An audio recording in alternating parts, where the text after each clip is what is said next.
Witness an afternoon of spectacular aerial acrobatics as we pay tribute to the heroes of the air, land, and sea when the American Heroes Air Show returns to the Hansen Dam to highlight the important role of rescue personnel on this special Heroes edition of Out and About.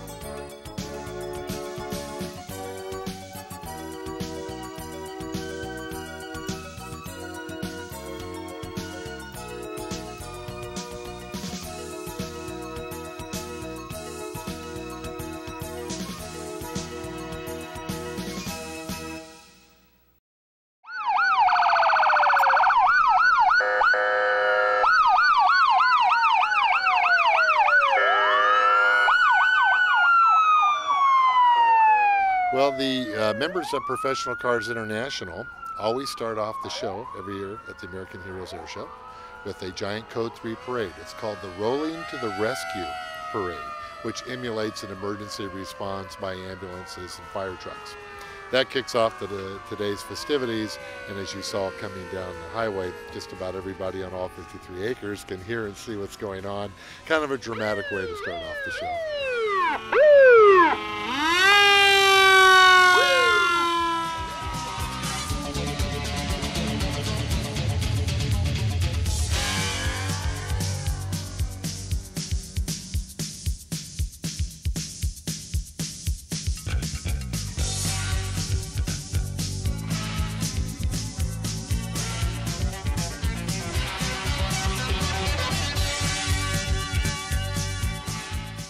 Rescue workers from across Southern California converge at the Hansen Dam Recreation and Sports Complex in Lakeview Terrace. The American Heroes Air Show attracts specialty divisions from across the Southern California area to showcase the efforts of a select group that dedicates their lives to saving others. We have helicopters, we have search and rescue teams, we've got K-9 units, we have everything from law enforcement, and if I didn't mention helicopters, we have those as well. And what is the purpose of all of this meeting? The American Heroes Air Show really tries to educate our community and our partners about the unique and dynamic role helicopters play in public service, search and rescue, law enforcement, and fire safety here in Los Angeles and Southern California. And I see there are not only helicopters, but other vehicles, ambulances, for example? Absolutely. Ambulances. We have our Rolling to the Rescue presentation of vintage ambulances, vintage fire trucks, and law enforcement vehicles are here with us that came in at 9:30 this morning in a blaze of lights and sound.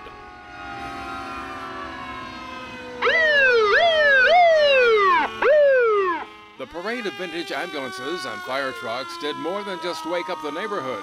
It also opened their eyes to a group that preserves these vintage rescue vehicles. The name of the organization is Professional Cars International. It's a national car club. People that collect vintage vehicles such as ambulances, hearses, funeral cars, limousines. Basically vehicles that were built in the old days on a passenger car chassis. The old days of EMS, so to speak. About 600 members nationwide. We stage a variety of events all year long. And it's all enthusiasts that like these and appreciate these cars. You don't have to necessarily own a car, just it's a car club and people that appreciate these type of vehicles. The last of these cars were really built back in the 1970s. They're well over 30 years old, and they're truly classic cars. I imagine there are not too many left. Well, the problem is most of your ambulance operators, when the ambulance was retired from service, they just got rid of them and junked them. There was no historical significance. It was just a work vehicle. Of course, as we see now 20, 30 years later, they had a lot of historical significance. They were very rare to begin with, and they're vintage Cadillacs and Buicks and Oldsmobiles. So the collector car hobby looks at that now as, you know, you may go to a Chevy car club or a Ford car club. You'll see thousands and thousands of Fords and Chevys. There's not thousands and thousands of these cars left. There's probably a couple of thousand, and that's it. And every time one goes to the junkyard, that's one less car. They don't build them anymore, so you got to stick with what you've still got.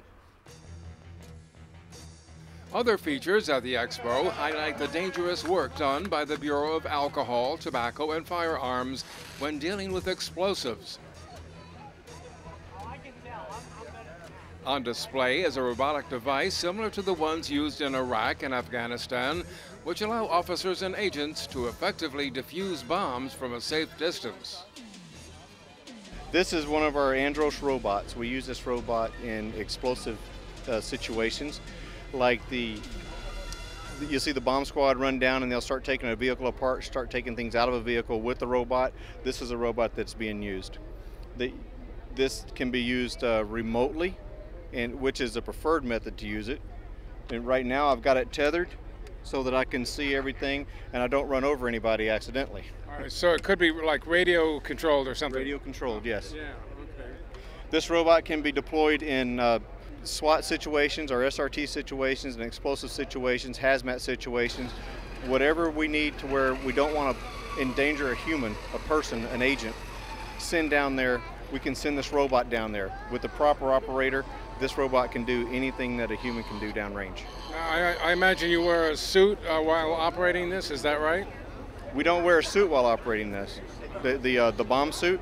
The bomb suit is if this fails, if we cannot use this, then we have to put that suit on and we become the robot. Wow, okay, so this is how to operate, huh? This is how it operates. We have several controls. Like I say, this is a Remotech Andros, and we can make the wrist move up and down. It can give you a little hello. We can extend it, raise the shoulder up. What is the final act here? Does it pick up and shake the bomb and break it? What does it do? You don't want to. You try not to shake things. You want to pick something up and get it out of a situation. If we have a device somewhere that is not safe to shoot it, then we will use this, take the device out of its positioning into a place where we can shoot it. And we have systems for these robots that have cannons on them, render safe tools that we can actually use and go down range after we get it into a safe environment. I imagine that safety should be like a number one thought on your mind with this device. Always. Yeah. If we ever have to use this robot or get in that bomb suit, safety is number one. That's why we use the robot first. One of the more surprising displays included the single-man helicopter from Rotor FX. The Van Nuys company has created a build-it-yourself helicopter kit, which enables flyers to not only pilot their own helicopter, but to actually assemble it as well. The ultralight falls in Part 103 category, which requires no pilot's license. You obviously need to learn how to fly it, get training, but no pilot's license is required for it. The other category it flies in the other configuration is experimental, which does require a pilot's license. Is this something that we can go to store and buy, or what? Yes, you can come and see us anytime. We sell them and assemble them, build them. Who puts them together? There's two categories. In the experimental category, the owner will build it and put it together. There's a specific pattern and formula you have to follow with the FAA to complete the helicopter and then have it inspected and get an airworthiness certificate so you can fly it. In the ultralight category, you can build it or we can build it for you, since there's no licensing required, either for the aircraft or the pilot. I'm a little curious about how high up it'll take you. Well, these have been up to 11,200 feet, but you don't normally fly at that altitude unless you live in Denver or somewhere in the higher Rocky Mountains where you might have to go over a peak. But normally you're going to fly them several hundred feet off the ground from wherever you are. Is this a new concept or something that you've been developing over years? What's the timeline like that? The origin of this helicopter goes back to the early 90s. It was developed and taken to Oshkosh, which is in Wisconsin again this week, in 2004, and it really kind of took off in 2005 commercially. Undoubtedly it seats one person. This model does seat one person, this particular brand. We have other models that do seat two people, and this particular manufacturer, Mosquito, we will have a two-seater probably in another couple of years. Called the Mosquito, huh? It's called the Mosquito. It's just slightly bigger than one.